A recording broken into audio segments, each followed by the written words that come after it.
Bonjour, bienvenue sur le podcast du temps perdu.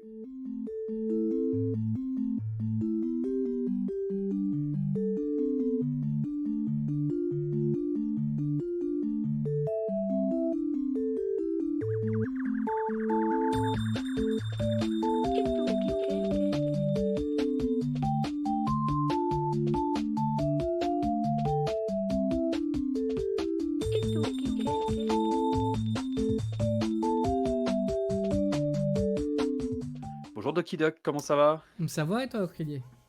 Bah oui, écoute, très bien. On se retrouve cette semaine pour un programme un peu particulier, en deux parties. Une première partie dédiée à l'affaire GameStop, Oui, dont tu vas nous parler. exactement. J'ai Il mis mon faut costard dire cravate de la semaine. ouais, Attention. c'est ça.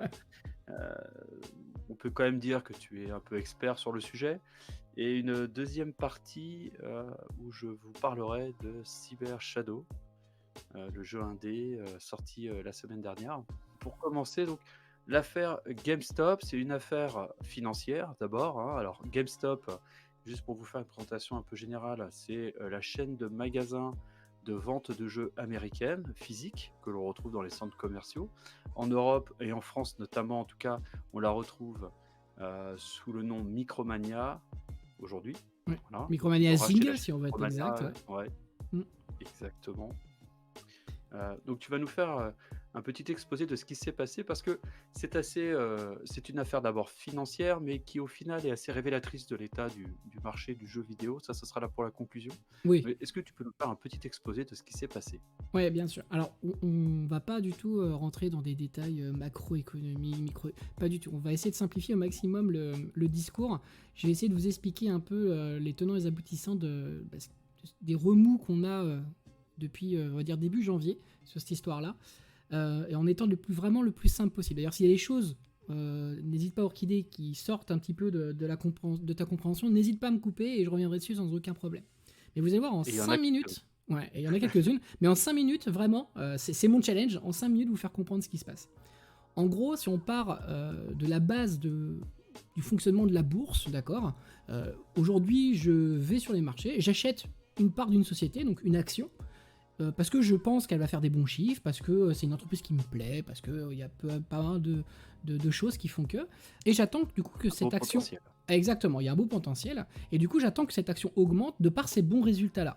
Une fois que je considère que l'action a bien augmenté, et que pour moi ça me suffit en tout cas, je ne veux pas prendre plus de risques que ça, et ben du coup, je la revends à un prix qui est celui du marché à ce moment-là.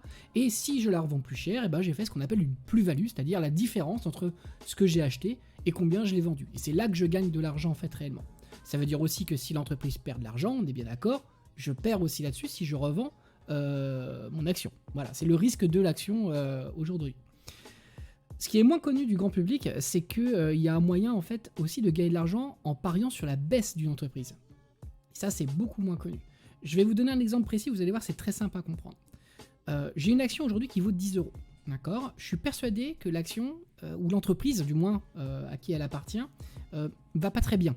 Je suis persuadé que les résultats vont pas être forcément très bons, ou du moins pas au niveau des attentes. C'est une entreprise, on sait depuis certains temps qu'elle a des petites difficultés. Du coup, bah moi je suis un gros spéculateur, d'accord. Je suis les fameux hedge funds, comme on appelle ça, d'accord. C'est-à-dire que je suis une grosse entreprise qui est spécialisée dans les marchés boursiers et je ne fais que ça. Et bah du coup, je vais dire tiens, j'ai peut-être un coup à jouer. Donc je vais aller voir quelqu'un qui possède l'action et je vais lui dire bah écoute, ton action, t'as vu qu'elle elle est un peu moribonde. Ce que je te propose, c'est que tu me la prêtes, d'accord. Donc je vais la gérer pour toi. Je vais la prendre pour 15 jours. Voilà, je dis un exemple, 15 jours. Au bout de 15 jours maximum, de toute façon, je te la rends. Je te rends une action.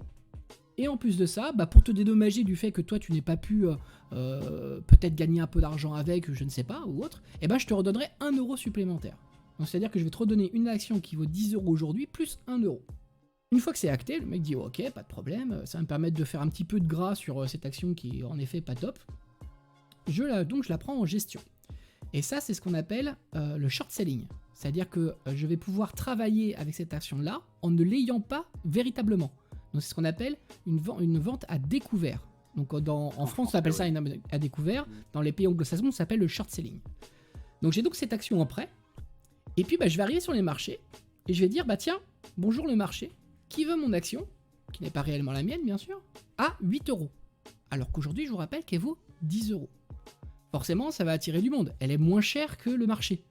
Donc les gens vont dire, bah tiens, je vais regarder, ça vaut peut-être le coup, histoire de dire, bah voilà, de faire une bonne affaire, on sait jamais. Et puis bah, comme de toute façon elle est déjà en dessous du prix initial, au pire, si je prends un peu de risque, il est quand même minime par rapport à si je l'achetais à plein pot. Donc du coup, moi, je vais la vendre, cette action-là qui ne m'appartient pas encore, je vais la vendre à 8 euros sur le marché. Vous allez me dire, ok, mais alors là, ça veut dire que tu fais un déficit de 2 euros. Voire 3, même 3 euros, puisque tu vas aussi donner 1 euro supplémentaire au propriétaire initial de l'action. Sauf que quand j'arrive avec ce principe-là, on n'est pas le simple petit boursicoteur de côté. J'ai pas une action. J'en ai des dizaines et des dizaines, voire des centaines, voire des milliers. Et quand on arrive à la bourse avec des milliers et des milliers d'actions pendant plusieurs jours et de dire, bah moi je les vends en dessous du cours, automatiquement, c'est la loi de l'offre et de la demande, et ben le cours de l'action baisse. Et le pari, c'est de le faire baisser plus bas que le prix de l'action qu'on a vendu au gars. Je vous rappelle, je l'ai vendu 8 euros. Exactement. 8. Donc le but, c'est de la faire descendre à plus de 8 euros. Ce qui fait que, au bout des 15 jours, je dois rendre l'action, plus les 1 euro. L'action, moi, je l'ai vendue, donc je ne peux pas rendre celle-ci. Donc je vais aller en acheter une autre sur le marché. Cette action-là, imaginons que le jour où je dis, bah, je vais rendre l'action, le cours n'est plus à 10 euros ni à 8, il est à 4 euros. Bah, je vais prendre une action à 4 euros, je vais la redonner du coup au possesseur initial de l'action, puisque je dois lui rendre une action, plus 1 euro. Ça veut bien dire que ça m'a coûté 5 euros. Or, moi, j'ai vendu une action 8 euros. J'ai fait une plus-value de 3 euros. Et donc, je joue sur l'effet psychologique des marchés, c'est-à-dire que en proposant à ma discrétion une action moins chère que son cours, mais avec de gros volumes, des milliers d'actions à ce prix en baisse, en fait, je crée un vrai effet boomerang sur le marché. C'est ça. En fait, l'action s'effondre. La force qui fait que ça fonctionne, c'est le nombre. C'est le montant global et le nombre d'actions qui sont d'un seul coup mis en vente, en fait. C'est ça qui fait que l'action baisse d'un seul coup. Et baisse, le but, c'est que ça baisse plus bas que le prix où je l'ai vendu, moi, de base. Sachant que ça peut être même un peu plus pernicieux que ça. Parce que je peux très bien, cette action que je ne possède pas, moi-même la prêter à quelqu'un d'autre. Qui la prêtera ensuite. Donc il y a un effet boule de neige derrière qui peut se faire. En fait, pour se faire un schéma, peut-être qu'on peut envisager de dire que quand je gère cette action à 10 euros, en fait, elle est fournie dans une enveloppe. C'est ça. Pour imager, hein. Elle est fournie dans une enveloppe. Et en fait, quoi qu'il arrive, cette enveloppe, elle doit être remplie d'une action. Et peu importe en fait l'action en réalité. C'est ce que je comprends. Peu importe la valeur de l'action, oui, tout à fait. Peu importe la valeur de l'action en fait. Donc je peux, tant que j'ai l'enveloppe avec moi, revendre l'action et en racheter une autre et la remettre dedans. Sans aucun problème. Du moment qu'au bout des 15 jours, je redonne l'enveloppe. Exact. Du moment qu'au bout des 15 jours, je rends l'enveloppe avec une action. Quelle que soit l'action, est-ce que c'est l'initiale, est-ce que celle que j'ai achetée sur les marchés un peu après, le propriétaire initial, lui, il retrouve son action. Et en plus, avec un petit bonus de 1 euro, comme je l'ai expliqué. Donc lui, il a même fait aussi une petite affaire là-dessus.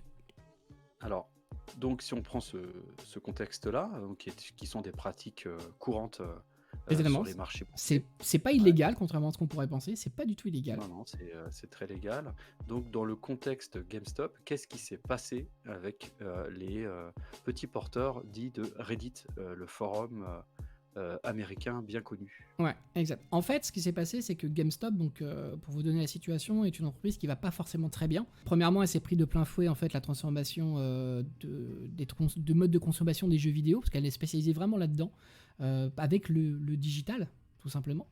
Donc c'est pour ça qu'elle a essayé de modifier un petit peu son fonctionnement, avec, par exemple, si on prend Micromania en rajoutant Zing à l'intérieur, etc. Et puis En fait, en gros, juste, excuse-moi, je te coupe, c'est juste pour dire, en gros, ce sont les magasins de jeux physiques qui ont, ce sont des compagnies qui ont un peu raté le virage de la vente en ligne, en fait, hein, et qui se retrouvent aujourd'hui un peu coincés par la vente en digital, qui aujourd'hui représente la plus forte progression des ventes sur le marché du jeu vidéo aujourd'hui. Exact. Je te laisse continuer. Exactement. Et donc, et puis, il y a eu l'année 2020 avec des fermetures de magasins en pagaille, etc., Donc on peut pas dire que l'entreprise se porte bien aujourd'hui. Exactement. Donc pour vous donner une idée, en début 2020, donc avant même le début vraiment des confinements, l'action GameStop, d'accord, qui est une entreprise donc américaine comme tu l'as dit, valait 2,54$. Donc on est quand même sur une valorisation très très basse pour, encore une fois, une entreprise internationale, avec des filiales, avec des structures, et qui est connue du grand public surtout. Donc forcément derrière, quand vous avez une entreprise comme ça qui a un peu de difficulté, bah vous avez ces fameux hedge funds là qui se disent oh j'ai peut-être une petite affaire à fendre là. Et donc du coup bah ils vont un peu regarder comment ça se passe et commencer à lancer ce système de short selling pour encore une fois parier à la baisse. Et quand on parie à la baisse avec une entreprise qui a 2,54$ de valorisation, c'est plus de la baisse là, c'est quasiment en fait de la mise en faillite, hein. On va être très clair. Oui. Ce qui est encore plus rentable pour ces entreprises-là, hein. Alors, Parce que j'ai même pas besoin de rendre... illégal. Non, Encore une fois, ce n'est pas illégal, mais ce n'est pas forcément moral. Mais ça, chacun ça c'est met le autre chose. curseur où il veut. Ça c'est Voilà. autre chose en effet. Mais c'est encore plus... On va dire que avoir une entreprise qui du coup fait faillite, c'est encore mieux pour moi. Parce que j'ai même pas besoin de rendre l'action. J'ai même pas besoin d'en racheter au marché parce qu'elle n'existe plus. Donc c'est encore plus rémunérateur. Ce qui s'est passé, c'est que pendant l'année 2020, je fais une petite parenthèse, il y a eu un nombre important de nouveaux petits boursicoteurs qui sont arrivés sur le marché parce que les gens sont chez eux, je sais pas quoi faire, j'essaie de voir comment essayer de gagner. Ils s'ennuient, j'essaie de voir comment gagner un petit peu d'argent aussi parce que c'est peut-être, on sent les moments un peu difficiles. Et donc on va se regrouper sur des forums, donc Reddit qui est l'un des plus gros sites de forums au monde, avec au moins, ou si ce n'est plus d'utilisateurs que de Facebook, hein, d'accord. On a des forums spécialisés, donc, dont un qui s'appelle Wall Street Bets, où on peut aller voir et prendre des conseils par des gens qui sont peut-être un peu plus avertis ou voilà, discuter de certaines actions. Et donc sur ces forums-là, on a un petit groupe au départ qui a commencé à voir les choses arriver, voilà, qui était un peu plus informé du système et qui ont commencé à dire attends, GameStop est en train de subir va prendre très cher avec ce système-là. On va avoir des gens qui étaient attachés à la marque, un peu le système de Madeleine de Proust, hein, qui rentre en jeu. On va avoir des petits boursicoteurs aussi qui ont dit bah tiens, j'ai peut-être un moyen de montrer que nous aussi on est présents. Il n'y a pas que les grosses entreprises de trading qui sont là. Il y en a beaucoup aussi, parce que quand on lit les interviews des différents acteurs, on en a beaucoup aussi qui voulaient montrer que les temps ont changé et que c'était plus des grosses entreprises qui devaient faire le marché, qui devaient faire la loi là-dessus. Et que du coup, nous, petits boursicoteurs, enfin nous, quand je dis nous, ça peut être n'importe qui, on ne devait plus en fait subir que les conséquences. On pouvait participer et même, du coup, les contrer. Donc il y avait comme un petit acte militant aussi dans cette histoire-là qui s'est rentré. Et puis peut-être vu que ces gens-là étaient attachés à la marque, se dire que non, c'est pas possible, on peut sauver... Et sauver la marque. Le point de départ, c'était ça. Ouais. Le point de départ, c'était vraiment de sauver la marque GameStop. L'action, donc, comme je disais, elle valait 2,50$, 2,54$, exactement, début 2020. On a commencé à avoir des gens qui ont commencé à prendre des actions. Donc en juillet, elle valait 7$, ce qui est un bond énorme, hein, pour une entreprise qui pourtant avait des résultats vraiment médiocres, hein. On est vraiment sur déjà un bond assez exceptionnel. En décembre, on est à 15$.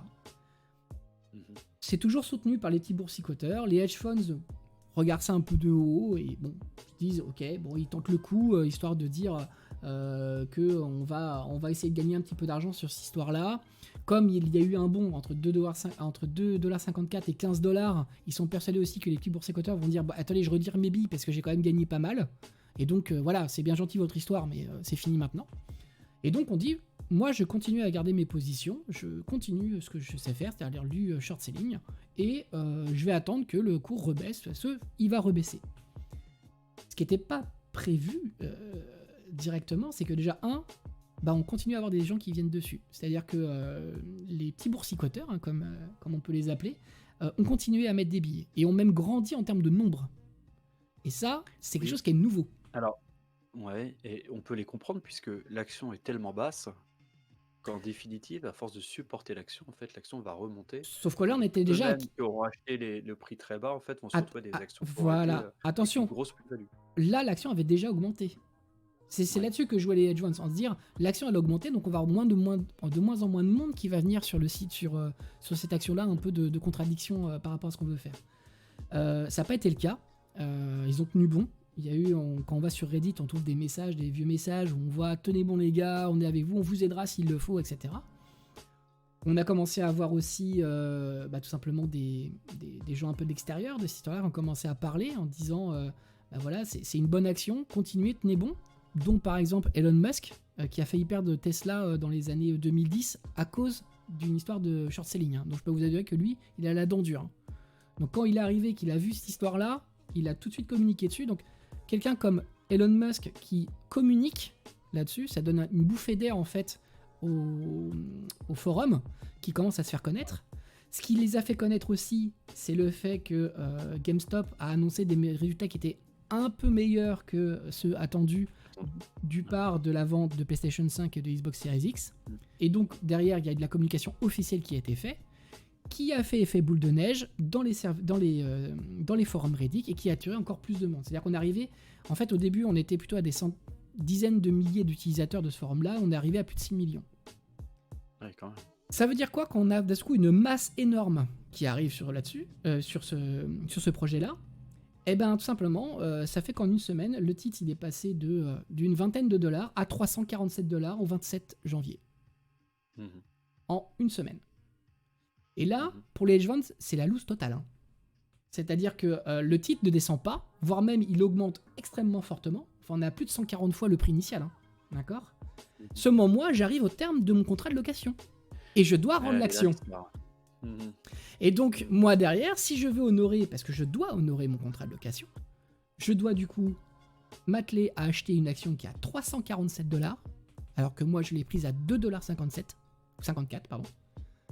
Et en plus de ça, donner ce petit bonus de location. Et donc, on a des hedge funds. La plus connue là, qui a commencé à communiquer, c'est Melvin Capital. D'accord, c'est un des plus gros hedge funds américains qui est spécialisé vraiment dans ce système de short selling, qui a déjà annoncé une perte de 3,5 milliards de dollars.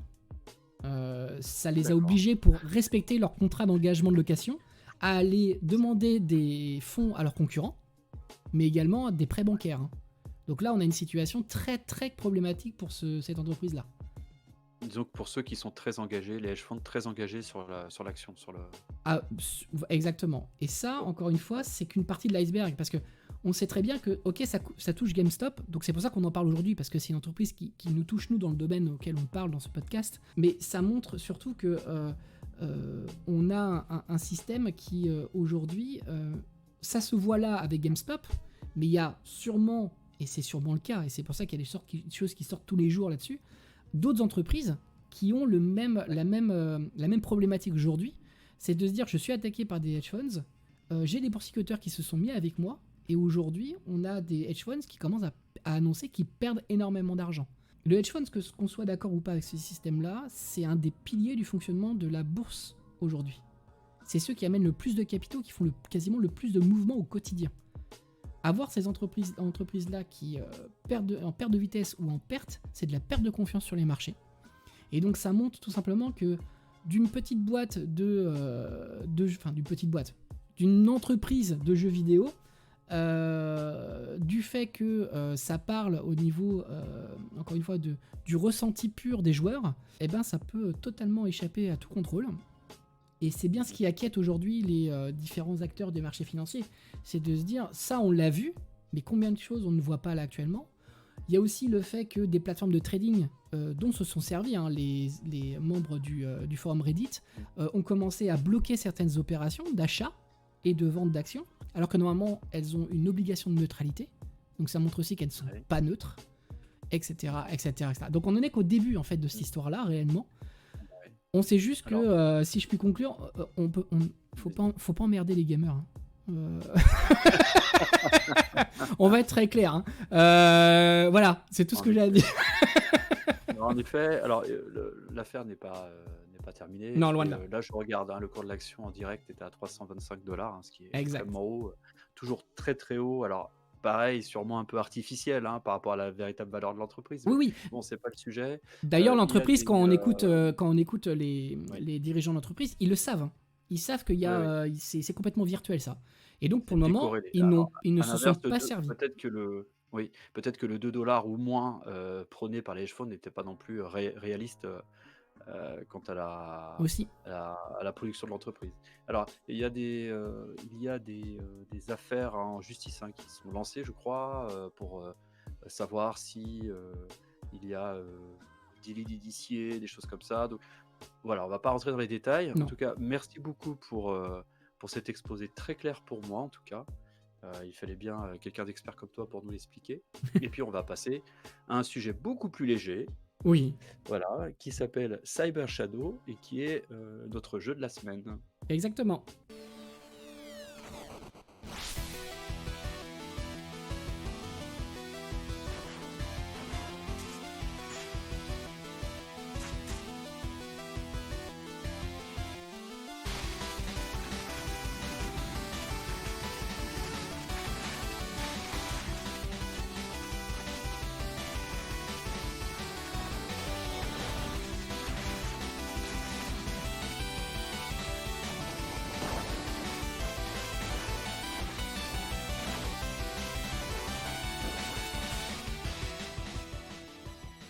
Alors, Cyber Shadow, j'y ai joué.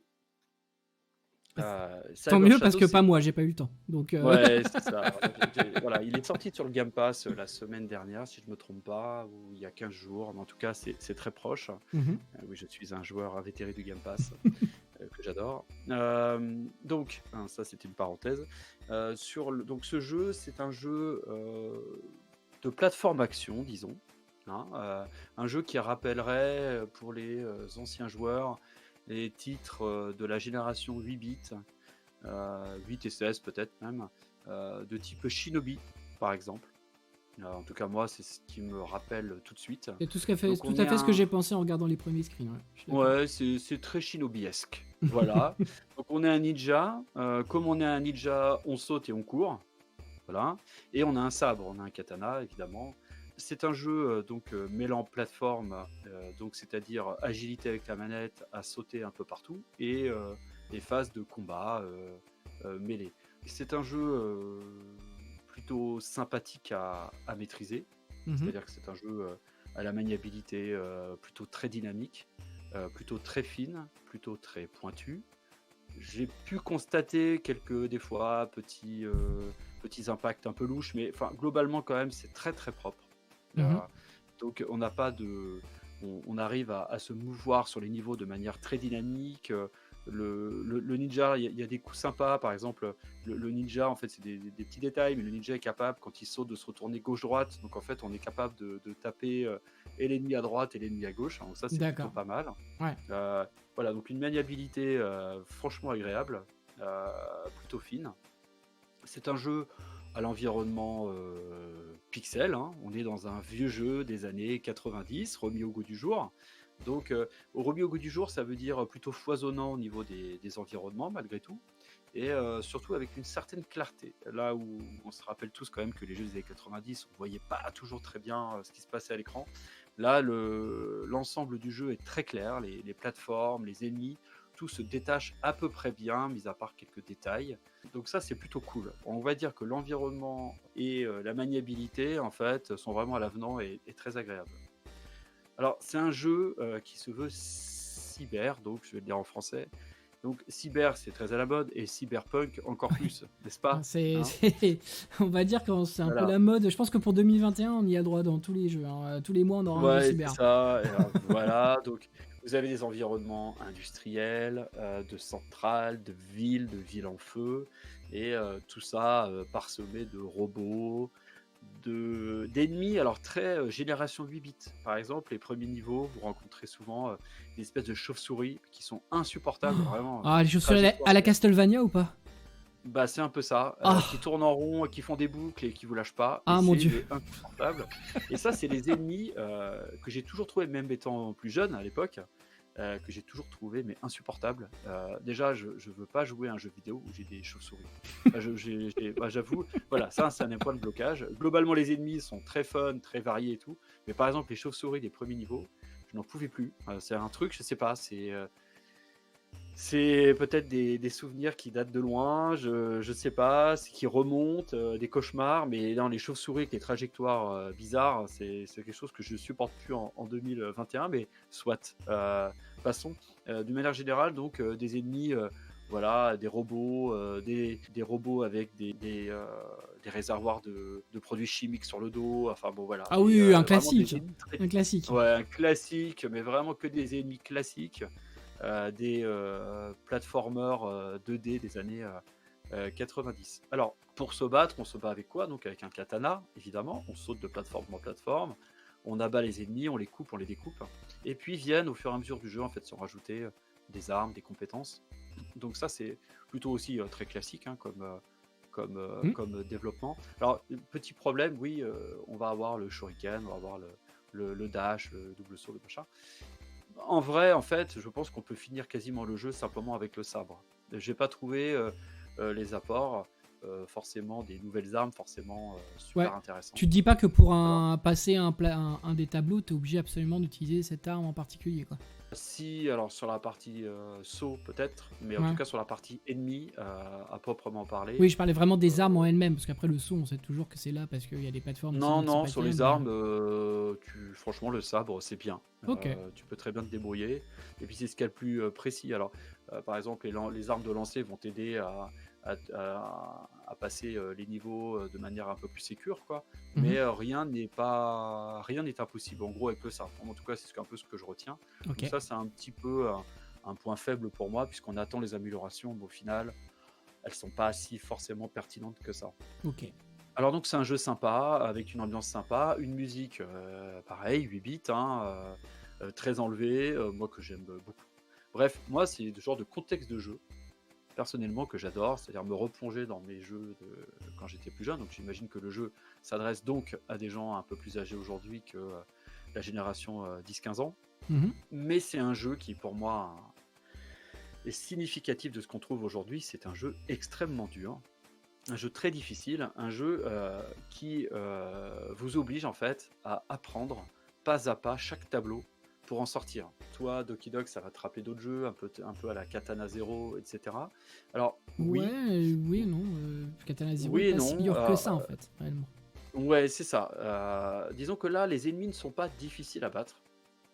Ouais. Spécialement, souvent un coup de sabre et c'est terminé, ou deux ou trois, mais et même les boss que l'on rencontre souvent, enfin très souvent, pardon, ne sont pas spécialement difficiles.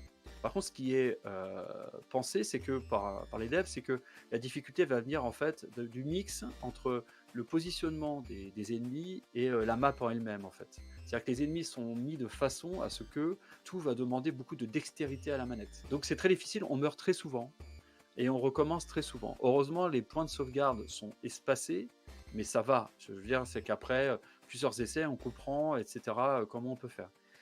Personnellement, je ne suis pas un joueur très doué. J'ai jamais été très doué. J'adore ces environnements-là, j'adore ces ambiances-là, mais j'ai beaucoup de mal. Peut-être que un jeu à la Céleste, par exemple, au niveau de la difficulté, alors qui était encore plus dur au niveau du plateforme, mais on peut être un peu dans cette difficulté par moment-là. Sauf que les points de sauvegarde sont un peu plus, sont très rapprochés. Néanmoins, c'est difficile. On recommence souvent.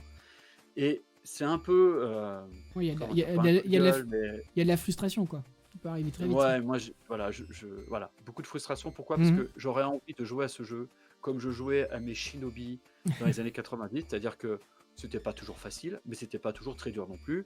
Non. On arrivait à les finir et c'était super, on passait un super bon moment. Et ben, j'aimerais pouvoir rejouer à ces jeux sans forcément me prendre la tête, sans forcément hurler, sans forcément être frustré parce que après 4 passages de cinquième ne va toujours pas. Et en fait, ça tombe sur lui, mais c'est pas de sa faute. Mais Le pourquoi pauvre. les développeurs de ces jeux ne mettent pas, pour les rendre plus accessibles, un niveau facile? Pourquoi est-ce que on doit absolument souffrir non-stop pour pouvoir avoir ce petit plaisir du jeu rétro que moi j'adore, un jeu précis, un jeu léché même, d'un point de vue pourtant graphique, pourtant c'est du pixel art, mais bien fichu, enfin tout est clair, etc. Et ben moi, personnellement, j'ai envie de traverser ces jeux avec une certaine aisance, sans forcément me prendre la tête et sans devoir râler à chaque fois que on tombe, on meurt, etc. Donc voilà, c'est un peu une demande que je fais aujourd'hui à tous les développeurs. Le roguelike, j'en ai un peu marre, voilà, Je pour te être franc. rejoins un petit peu là-dessus, hein. Je vais pas le cacher. Voilà, oui, pour ceux qui veulent, mais pour les autres, pourquoi les priver de ce plaisir-là? Sincèrement, c'est un jeu qui pourrait plaire à de nombreux amis, hein, qu'on a en commun, et qui ils ne le feront pas parce que c'est pas possible. Ils n'auront pas envie de mourir 15 fois pour recommencer un tableau. Donc voilà, je ne comprends pas, aujourd'hui pourquoi on ne mettrait pas dans ces jeux un niveau plus facile, un niveau noob. On peut prendre des jeux difficiles, par exemple, on en parlait, en préparant ce podcast, Hades. Hmm. Hades est un excellent jeu où la progression, on meurt, on recommence, mais où la progression fait que, on a envie à chaque fois de recommencer parce on va acquérir de nouveaux équipements, on va acquérir de nouvelles compétences, on va acquérir de nouvelles armes. Et sur Hades, en plus, on va débloquer des nouveaux arcs narratifs. C'est Euh, ça. En fait, Là, Hades a retiré le côté frustrant par l'évolution du personnage.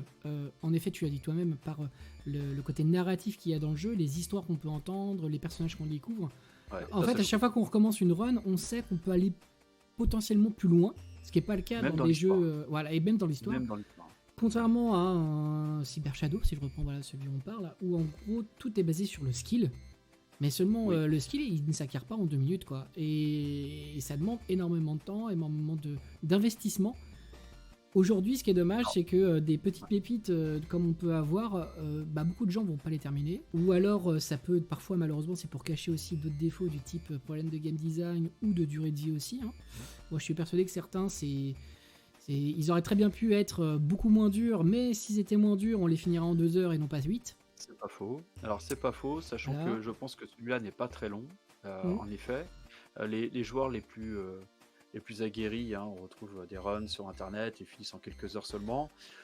Moi, perso, qui ne suis pas un tueur à la gâchette, je galère. Mm. Et en effet, le level design est pas fou. C'est-à-dire que oui, c'est un jeu sympa, on est content de se replonger dans un jeu rétro, bien fichu. En plus, sur nos télés, aujourd'hui, 55 pouces, 4K, etc. Bon, franchement, ça rend bien. Enfin, moi, j'adore. Mm. Mais franchement, le level design n'est pas dingue. Et peut-être c'est peut-être aussi un jeu, c'est un des défauts. C'est que oui, il est pas fou dans le level design, il est pas fou non plus dans ses environnements, dans ses ennemis. C'est-à-dire qu'on est en terre inconnue d'un jeu 8 bits, en fait, qui a du mal à nous surprendre.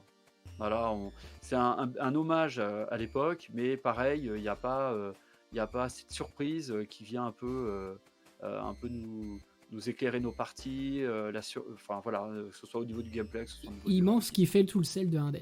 Si d'un je t'écoute Hades, bien, il manque tout ça. ou même d'un Dead Cells, hein, que j'avais Oui, adoré, d'un Dead Cells, pareil, exactement. avec voilà, pas mal de choses, Mm. pas mal de nouveautés, etc. Là, on est dans le respect pur et dur des jeux d'époque, mais avec un niveau de difficulté qui, moi, je trouve ça dommage, prive les gens, une grosse partie du public de ce type de jeu. Moi, je suis d'accord pour que les joueurs aguerris, et j'y vois vraiment, mais aucun problème, puissent faire les runs avec un niveau de difficulté élevé. Mais pourquoi ne pas laisser la chance à des gens qui ont moins de temps, qui sont peut-être moins doués, qui n'ont pas envie de passer des heures sur un même tableau, pour pouvoir s'essayer et tremper dans une ambiance que moi je trouve vraiment agréable pour le coup. Donc voilà, donc du bon et du moins bon, et puis messieurs les développeurs, le roguelike, si on pouvait un peu passer à Ouais. autre chose en 2021, Mm. ce serait quand même super cool. Euh, c'est dommage, en tout cas moi c'est un point bloquant pour moi. Alors les joueurs aguerris et les as de la manette me diront que je suis un noob, et ils auront bien raison. C'est Ils pas auront grave. bien raison, On mais est, c'est dommage. on est Mais tous le noob de quelqu'un, faut le savoir. Ça, voilà, c'est... exactement. Mais je trouve ça juste un peu dommage voilà, moi j'aimerais conseiller ce jeu à plein d'amis. Je vais pas le faire. Mm. Je vais pas le faire parce que ce ne sera que frustration, et les gens abandonneront le jeu au bout de 2 tableaux parce que ils n'ont pas envie de souffrir constamment tous les soirs devant leur console de jeu après une journée de travail. Ok. Voilà, donc c'était mon point de vue sur Cyber Shadow. Et ben Doki Doc, merci beaucoup pour cet épisode. Ben, merci à On toi se aussi. retrouve, on se retrouve la semaine prochaine pour de nouvelles aventures. Bye bye. Bye.